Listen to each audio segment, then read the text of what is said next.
Great. We are so close. Yes, absolutely. Great. Nimrod Borenstein.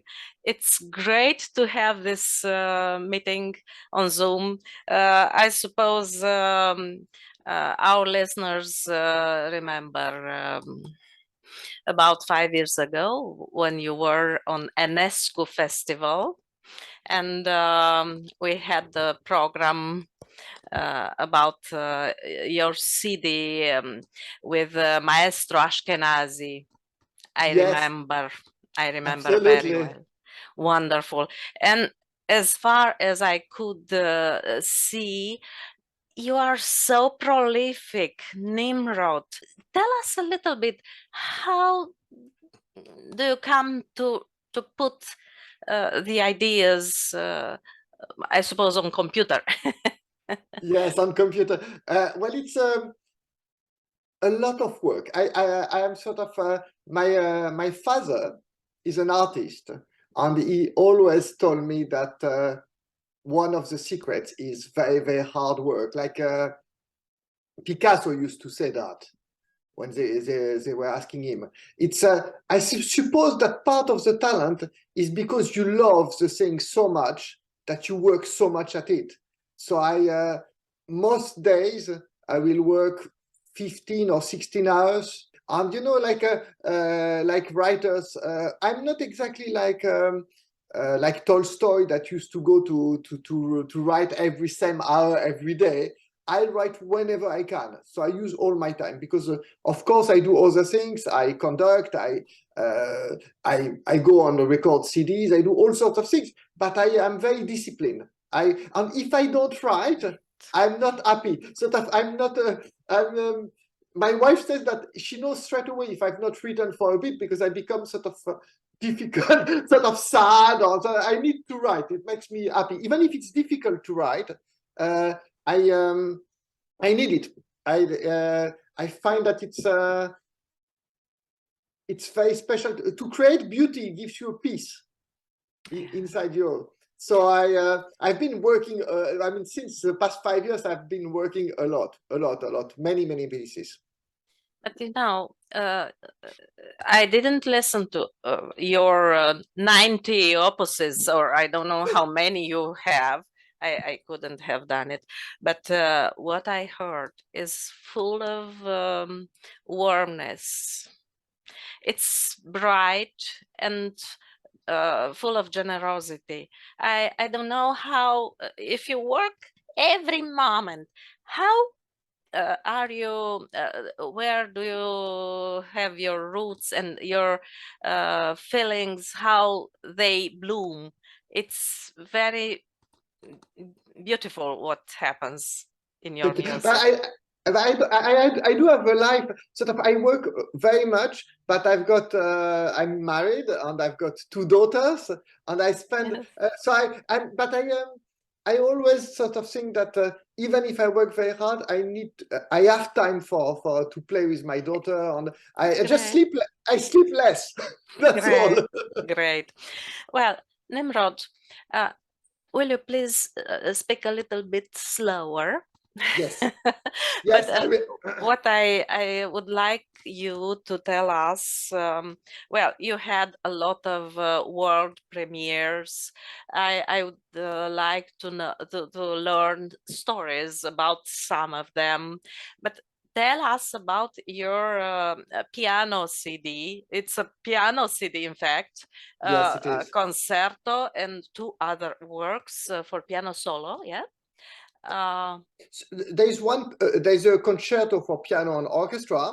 Then there is a piece called Shirim that is for piano solo that is more than 30 minutes long.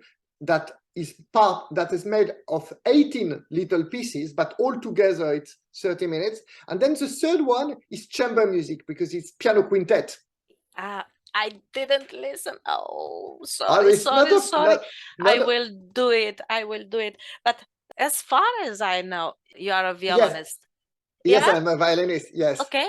So you write for piano, which is beautiful, I tell you. What I heard is pure mastery.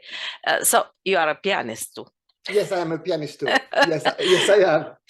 I don't suppose you wrote just for Clélia. Did she ask you or inspired you? It depends sort of with Clélia, we've got a long time that we've collaborated.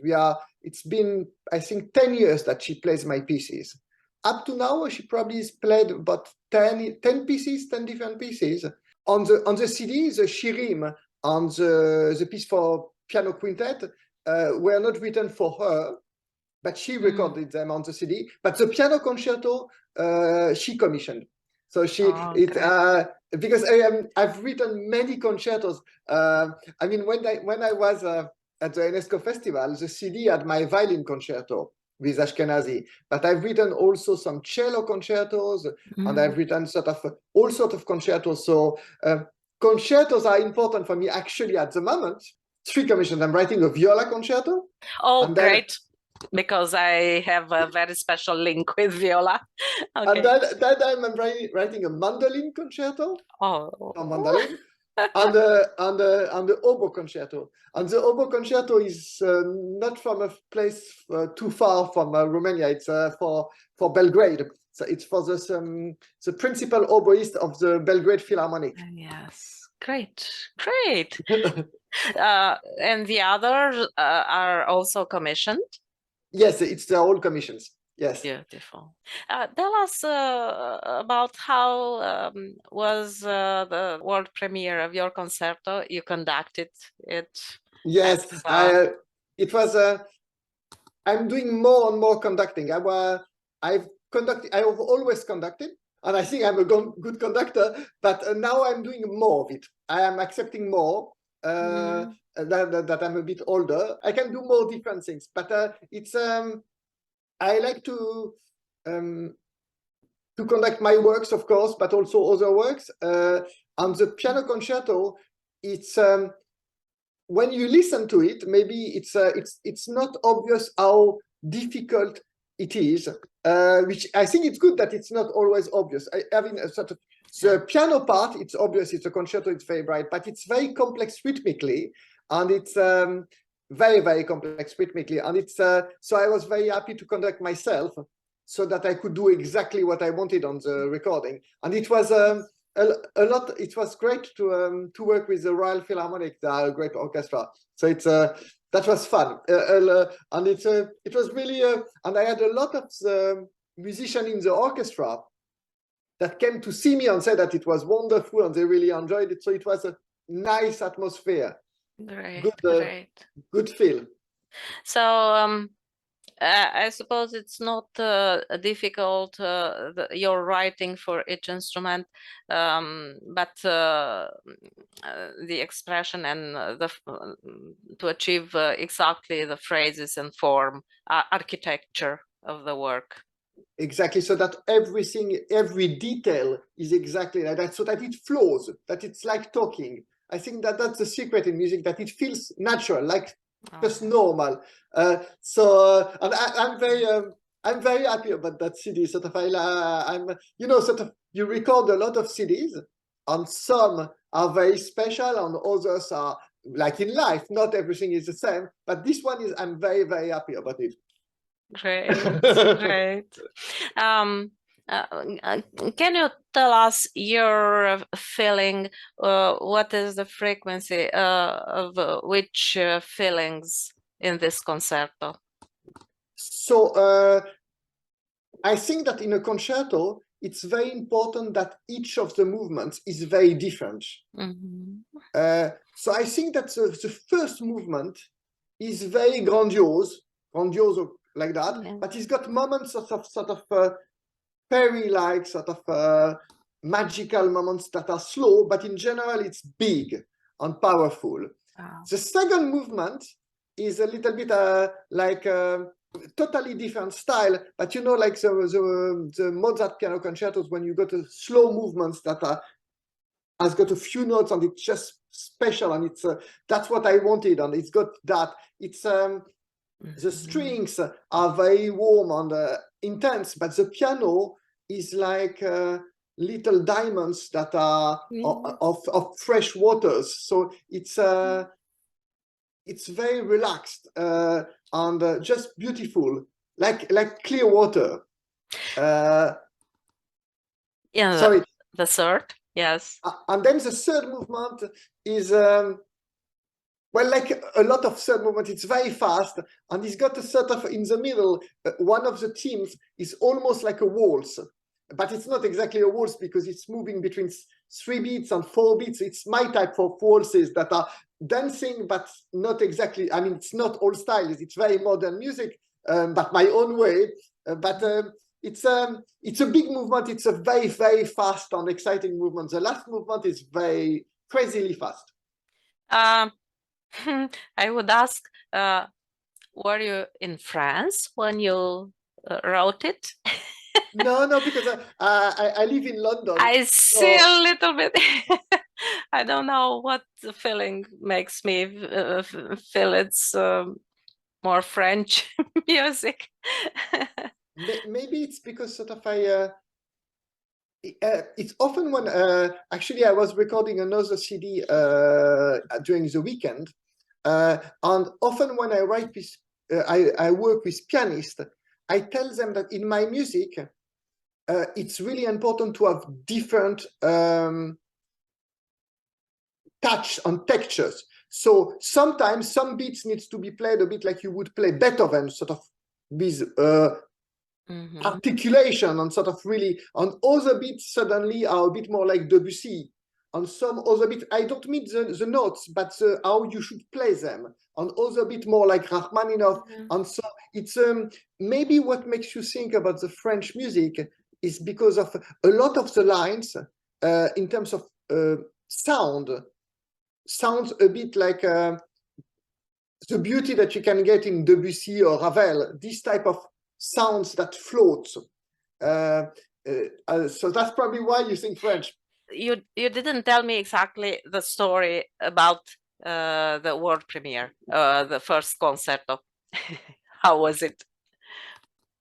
Well, the funny thing is that it was first, because of COVID, it was first recorded, and then there was the first world premiere. Because we couldn't do the premiere during the time of illness of the COVID, there were no concerts. So we recorded first, and then there was a concert in the 3 concerts in Brazil, and now sort of there will be more, but it's all in one go. Sort of, I think it's partly because during the COVID time there were no concerts, so I've got just so many concerts. I've always had more than 100 concerts a year of my music, and but of course it stopped, and now it's back to normal. Lots of concerts. It's nice. Oh, okay. When you start to compose anything, you have an architecture in mind, or a feeling, or an idea with notes? It depends.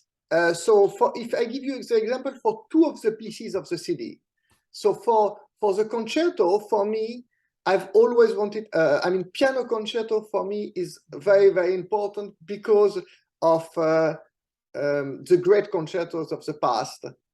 So I think about Beethoven concerto, Mozart, Schumann, and I always want to compare myself to these people that I admire. So the concerto, actually the orchestra is exactly the same orchestra than in the Beethoven 5th piano concerto, the Emperor, or Schumann. So it's the same number of instruments.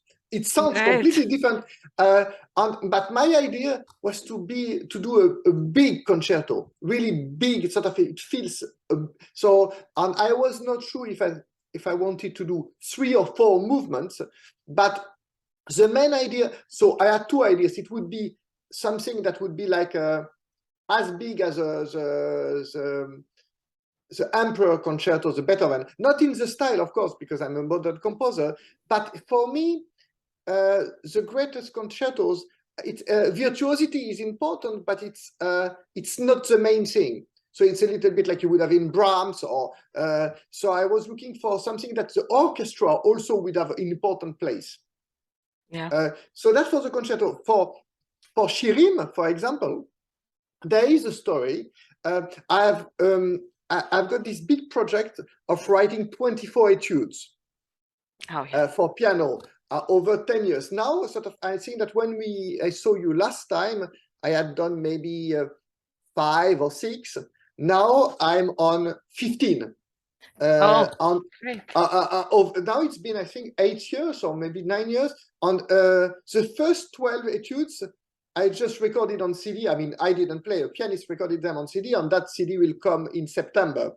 But now I'm number 15. And when I wrote Shirim, I thought that I wanted to do the opposite as the etudes. I wanted to write pieces that were not too difficult to play. So in etudes, you want to really make things very, very as difficult as you can, so that you want to stretch the technique of the piano to make it even to create new things. But in Shirim, I wanted to write pieces that some of the pieces, non-professional pianists could play them. So it's not true for all of the Shirim. Some of them are difficult.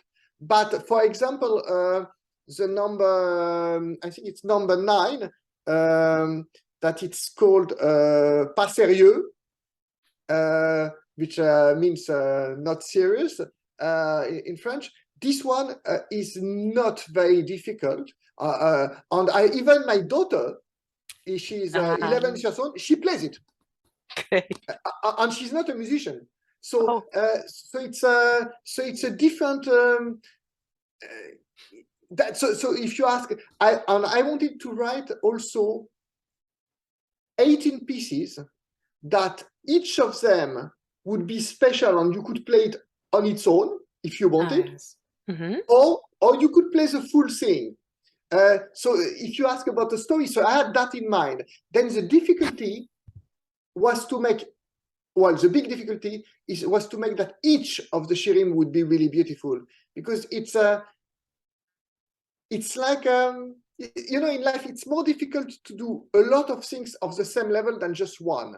So that's why, like in sport, when you have the really, I love tennis. So if you think about the great tennisman, at the moment, Djokovic, that is sort of already has 22 Grand Slams. It's something different to do it once or to do it many times. So when you've got to write 18 pieces and each of them needs to be beautiful, it's harder than just one. Yeah, because sort of, even if you think about Mozart or Beethoven, not all the pieces are great. Some pieces are less interesting because it's just human. You mentioned you had Mendelssohn in mind when composing this set of short pieces. Yes, not because of the style necessarily, even if I love Mendelssohn, but because he wrote a set of pieces called Song Without Words.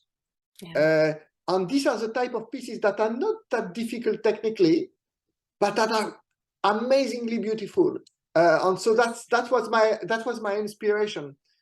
Because they are really special. I always love, you see, I'm more of a violinist, but I've played all of the Mendelssohn on the piano because I'm good enough on the piano to play a lot of things.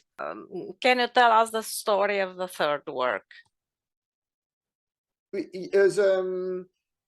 The Light and Darkness for piano quintet.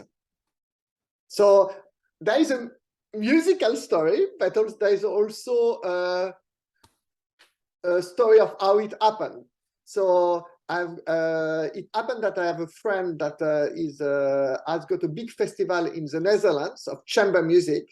It's an amazing festival, and he is a cellist, and he commissioned me to write a piece for the festival, and he told me that I could write whatever I wanted. as long as it was chamber music. And I always wanted to write a piece that would have the same instruments as Schubert's The Trout. You know, so the quintet with piano, but with double bass. Yeah. So that's why I decided on that. So Light and Darkness, it's the same setting as the Trout quintet. So one of each. So you've got piano, violin, viola, cello, and double bass. And the title of the work, Light and Darkness, comes from the book from Stefan Zweig. Because in his book about it's one of the last phrase of the book where he talks about that you've not really experienced the world if you've not lived basically through opposites. So he talks about war and peace, and sorrow and happiness. On one of the phrases, he says light and darkness, and I think it's beautiful. And it's very true that in life, it's almost impossible to avoid sadness because there's death, and you can't. Everybody experience death of people that they love. You can't. That's inescapable. It's a difficult part of life, but maybe life wouldn't be as beautiful if there was not the dark side, so that we really appreciate the beautiful things in life, because there are hard things in life. So that piece is a bit like that as well. Inside, there are bits that are very, very restful and beautiful, and bits that are very, very dark. But in general, it's something that I like to do in my music. So that my music is a little bit like there are some composers in all times that are like that have got a lot of darkness and a lot of beauty. I think about people like Mozart or Schubert that are like that, sort of with both sides. Whether sort of there are composers that are as great but are different. Like if you think about Beethoven, there is less of that. It's always very powerful. It hasn't got this side of pure beauty and wellness. And then total darkness that you do find in Mozart or Schubert. I think it's more of a psychological thing. And I think that for me, it's very important to be able to convey that, maybe because I live it myself, sort of this between the things that are very dark and the things that are just beautiful and like children. Oh, I don't imagine you living dark times because you are full of light. Yeah. Nimrod, it's an honor to have you in our program in Radio Yash, which is settled on classical music. This program, and I see you have this wonderful power to connect with the greatest composers and take the best what you can from them, because it's just when you put the highest aim in your life that you will reach higher and higher results. And you are an example for me and for a lot of people, I am sure, because you know how to take all the best from life. This is why I say I don't see you in dark, in heavy moments or dark times. Thank you.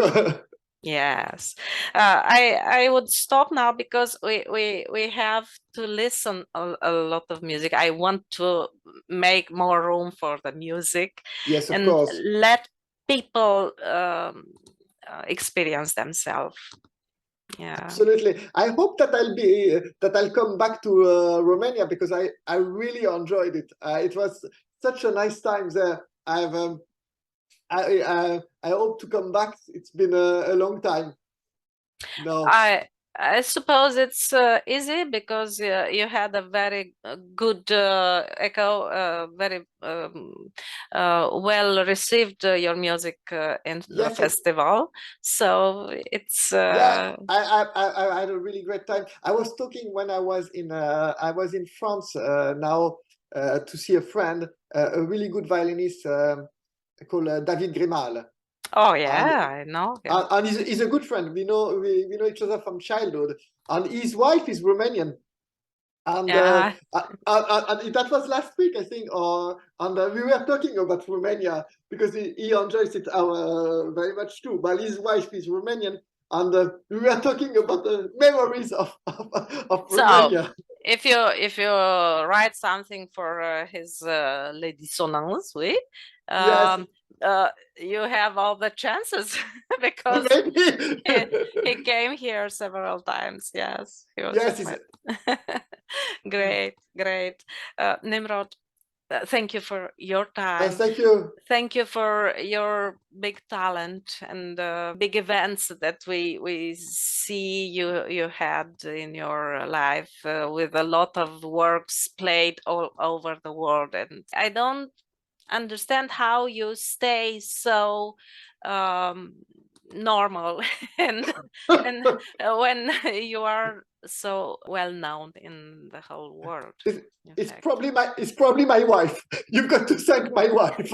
Oh, why don't say so? She remembers you to stay on your feet Maybe. on the ground. Yes. No, but it's also it's a I learned that from my father. I think that you need to be humble. Yeah. And is your wife a musician? No, she's a writer. Oh, great, great, perfect combination. Yes, Oh, but wonderful. she loves music. Of course. Well, we stay in contact and let us know when a big event comes. Absolutely. See you. Bye bye. Bye. Waiting for you in Romania.